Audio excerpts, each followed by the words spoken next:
내 하나님 여호와께서 이 여러 민족을 멸절하시고 내 하나님 여호와께서 그 땅을 내게 주심으로 내가 그것을 받고 그들의 성읍과 가옥에 거주할 때에 내 하나님 여호와께서 내게 기업으로 주신 땅 가운데에서 새 성읍을 너를 위하여 구별하고 내 하나님 여호와께서 내게 기업으로 주시는 땅 전체를 새 구역으로 나누어 길을 닦고 모든 살인자를 그 성읍으로 도피하게 하라. 살인자가 그리로 도피하여 살 만한 경우는 이러하니 곧 누구든지 본래 원한이 없어 부지 중에 그의 이웃을 죽인 일, 가령 사람이 그 이웃과 함께 벌목하러 살림에 들어가서 손에 도끼를 들고 벌목하려고 찍을 때에 도끼가 자루에서 빠져 그의 이웃을 맞춰 그를 죽게 함과 같은 것이라. 이런 사람은 그 성읍 중 하나로 도피하여 생명을 보존할 것이니라. 그 사람이 그에게 본래 원한이 없으니 죽이기에 합당하지 아니하나 두렵건대 그 피를 보복하는 자의 마음이 복수심에 불타서 살인자를 뒤쫓는데 그 가는 길이 멀면 그를 따라 잡아 죽일까 하노라. 그러므로 내가 내게 명령하기를 새 성읍을 너를 위하여 구별하라 하노라. 내 하나님 여호와께서 내 조상들에게 맹세하신 대로 내 지경을 넓혀 내 조상들에게 주리라고 말씀하신 땅을 다 내게 주실 때 또 너희가 오늘 내가 너희에게 명하는 이 모든 명령을 지켜 행하여 내 하나님 여호와를 사랑하고 항상 그의 길로 행할 때에는 이 셋 외에 새 성읍을 더하여 내 하나님 여호와께서 내게 기업으로 주시는 땅에서 무죄한 피를 흘리지 말라. 이같이 하면 그의 피가 내게로 돌아가지 아니하리라. 아멘. 우리가 살고 있지만 사람은 아무리 조심하고 잘하려고 해도 부족함이 많은 것이 사실입니다.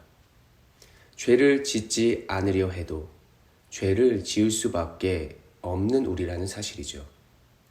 그래서 우리를 위해 이 땅에 누가 오셨습니까? 예수 그리스도.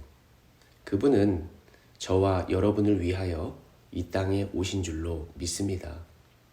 오늘 우리가 볼 신명기의 말씀에는 도피성에 대해 나옵니다. 이 본문의 말씀은 이미 신명기 4장에도 언급되어 있는데 신명기 4장 42절의 말씀을 읽으며 오늘의 말씀으로 나아가고자 합니다. 이는 과거에 원한이 없이 부지 중에 살인한 자가 그곳으로 도피하게 하기 위함이며 그 중 한 성읍으로 도피한 자가 그의 생명을 보존하게 하기 위함이라. 이스라엘이 가나안에 들어갔을 때에 그곳에서 새 성을 지정하여서 도피성으로 삼으라는 말씀입니다. 이것은 의도하지 않는 사고로 인하여 살인을 저지른 사람을 위해 그들의 생명을 보존할 수 있도록 만들어주신 제도라고 할 수 있습니다. 계속해서 2절을 봅니다. 2절에 내 하나님 여호와께서 내게 기업으로 주신 땅 가운데에서 새 성읍을 너를 위하여 구별하고. 하나님은 이스라엘 백성들에게 땅을 주셨는데 이 땅은 그들에게 선물로 주신 것이죠. 하나님은 이 선물로 주신 땅에서 명령을 하시는 것입니다. 내가 너희에게 준 땅을 새 구역으로 구별하라 라고 하는 뜻이죠. 왜 구별하라는 것입니까? 오늘 우리가 말씀을 보듯이 너를 위해, 우리를 위해, 백성들을 위해서 구별하라는 것입니다. 살인은 남이 했는데 왜 우리를 위해 구별하여 도피성을 만들라라고 하는 것일까요? 우리는 이러한 질문을 우리가 남겨놓고 계속해서 말씀을 순차적으로 보기를 원합니다. 4절을 보십시오. 오늘 하나님의 명령에 구별하여 세운 도피성에 누가 들어갈 수 있게 되는 것입니까? 무의식 중에 고의가 아닌 부지 중에 모르는 사이에 여기에서는 그는 그의 이웃이 될 수 있고 그의 친구와 그의 동료가 될 수도 있겠습니다. 결과적으로 함께한 자가 의도하지 않는 상태에서 사고를 냈을 때라고 하는 것으로 알려주고 있는 것이죠. 그 예를 5절에서 말하는 것입니다. 가령 사람이 그 이웃과 함께 벌목하러 살림에 들어가서 손에 도끼를 들고 벌목하려고 찍을 때에 도끼가 자루에서 빠져 그의 이웃을 맞춰 그를 죽게 함과 같은 것이라. 이런 사람은 그 성읍 중 하나로 도피하여 생명을 보존할 것이니라 라고 말하고 있습니다. 서로 알고 지냈던 자들이 벌목하기 위해서 숲에 들어갔는데 벌목하다가 도끼날이 빠져서 의도하지 않게 동료가 죽게 되었다는 것이죠. 그렇게 되었다는 사실을 자세히 보지 못하고 또 듣지 못했던 가족들은 그 살인한 자를 보복할 수도 있겠죠. 그렇게 되면 한 번의 실수로 인해 하나님이 주신 거룩한 땅과 그들의 터전에서 어떠한 일이 벌어지겠습니까? 서로 복수하고 전쟁을 하고 더 큰 피를 흘리며 문제가 생기게 될 것입니다. 여호수아 20장 4절의 말씀은 이러한 부분이 나옵니다. 이 성읍들 중에 하나에 도피하는 자는 그 성읍에 들어가는 문 어귀에서 서서 그 성읍의 장로들의 귀에 자기의 사건을 말할 것이요 그들은 그를 성읍에 받아들여 한 곳을 주어 자기들 중에 거주하게 하고.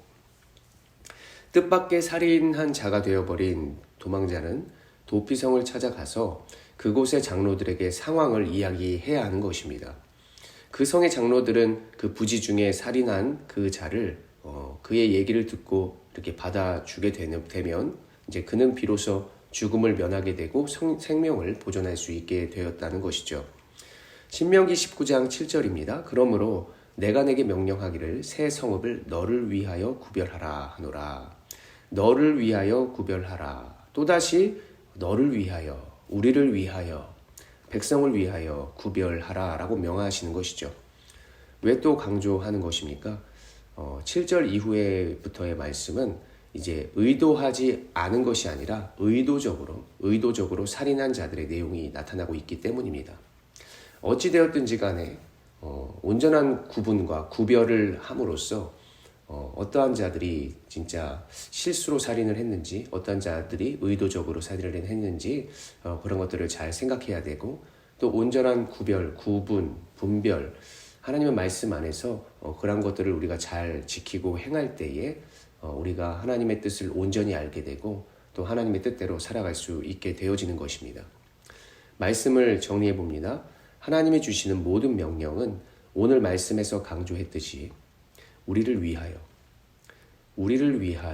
해주신다는 사실이죠.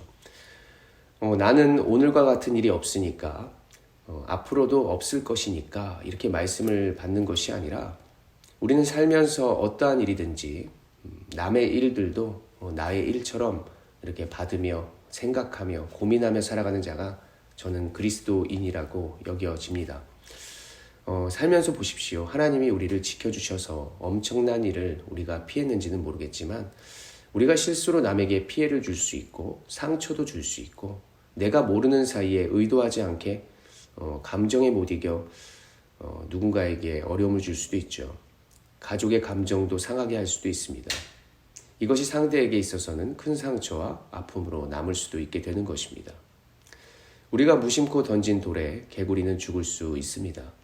우리가 모르고 지나가는 것뿐이죠. 우리 모두는 죄인임을 고백합니다.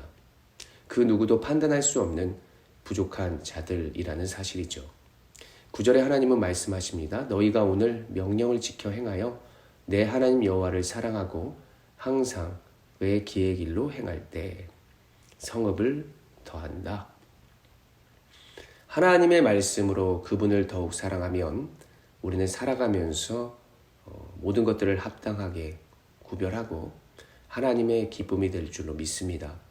하나님을 사랑하여야 우리가 사랑을 실천할 수 있죠. 하나님은 거기에서 우리에게 더 큰 사명과 지경을 넓히실 줄로 믿습니다. 우리에게 더하여 주실 것을 믿습니다. 우리의 가장 큰 피난처요. 언제든지 맞아 주시는 분이 우리의 구원자 예수 그리스도입니다. 시편 46편 1절에 말씀합니다. 하나님은 우리의 피난처시요 힘이시니 환난 중에 만날 큰 도움이시라. 저는 여러분들이 주변 사람들의 피난처요 힘이 되어주고 그들의 어려움 가운데 큰 도움이 되어주시는 여러분들이 되셨으면 합니다. 이제는 여러분들이 주변의 도피처가 되어주시고 주변에 예수 그리스도의 용서와 사랑으로 하나님의 사랑을 알게 하면서 주변의 진정한 위로자가 될 수 있는 여러분들이 되시기를 간절히 소원합니다. 기도하겠습니다. 거룩하신 하나님, 날마다 하나님께서 우리를 지켜 보호하여 주시고 그런 어려움과 문제 가운데에서도 하나님이 살 길을 열어주시는 하나님이심을 믿습니다. 우리가 살아가면서 주변에 어려운 자들을 보게 되는 경우나 내가 어려움을 주게 되는 경우도 있습니다.